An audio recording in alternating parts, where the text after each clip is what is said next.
Misery is the only pandemic in this world, and it's been for thousands of years. So, given the fact that we also have karmic structure of having gone through such miseries through previous lifetimes, that also counts a bit into this life as well. Now, when it comes to this life, see, misery is the best pandemic because it is easy to support. When you don't teach people anything, they'll be confused. They will not know how their mind functions, how their emotions function, so they won't have any understanding of those. Because we also have strayed a bit too much from nature. And we also have taught people, thanks to religion and other idiotic teachings like that, that everything that they do, everything that they think, literally everything about them is bad. So when this comes, there will be a lot of frustration. When frustration exists, you either find a way to fix it or you find distractions. The easiest distraction, though, is the intellect. Because when you know things, you have a certain sense of power. When you've been raised by primitive minded parents, you've definitely been taught that you won't become anything. So, most likely, they didn't even give birth to you that they wanted.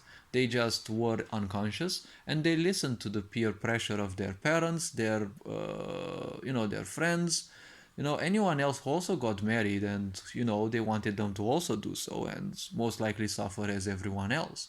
Because when you don't know a damn thing about you, you won't know a damn thing about the person that you're karmically attracted to. And typically, karmic attractions kind of lead to misfortune.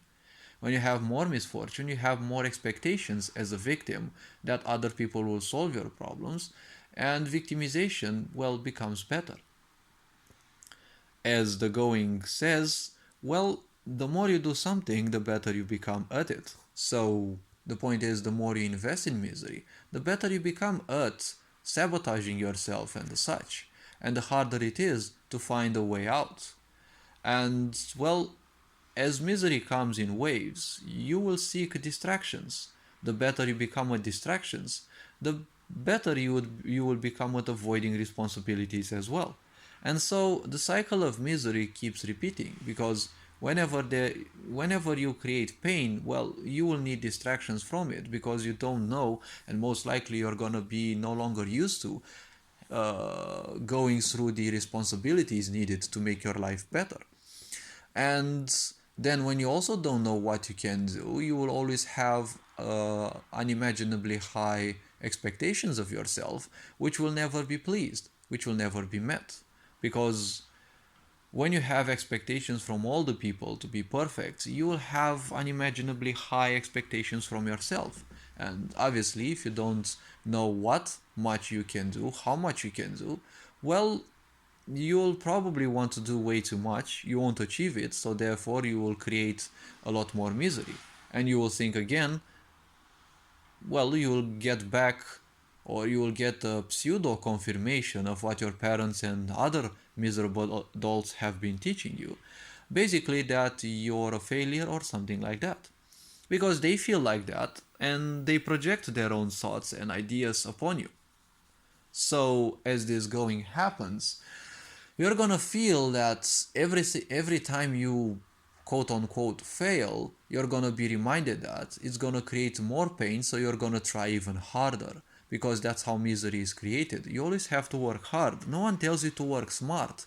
Everyone tells you to be a slave. Simply work hard, but how do you work hard? You never seem to have a plan and you kind of fail. And you do this again and again and again and again. You're constantly calling yourself a failure, but you're not wondering why you're failing and whether you're doing the same thing again and, well, you're expecting things to happen.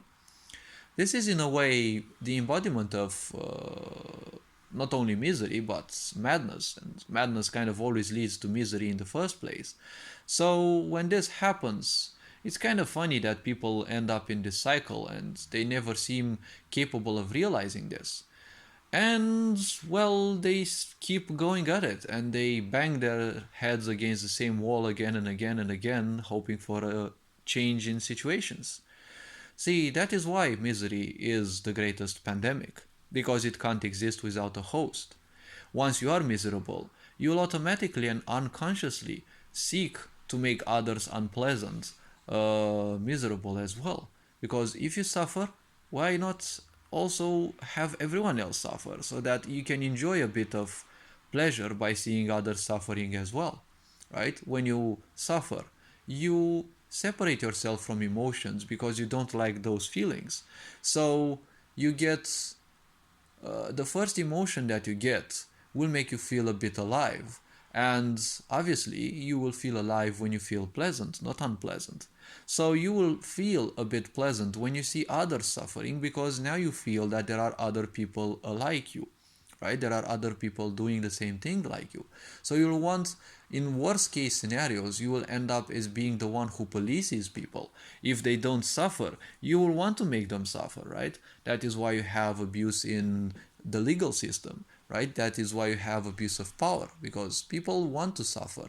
It's their only joy, right? Because when they see other people suffering, it fills them with a bit of joy and they feel a bit alive. And being the only thing that makes them a bit alive, they become a bit dependent on it.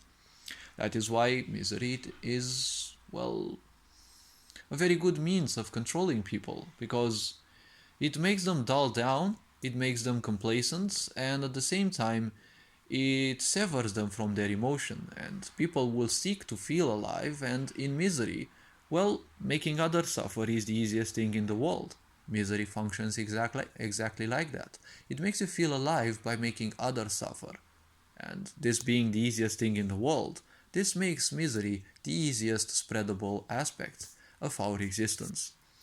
Well, these being said, have an awesome day, enjoy life. Ferenc Board signing out.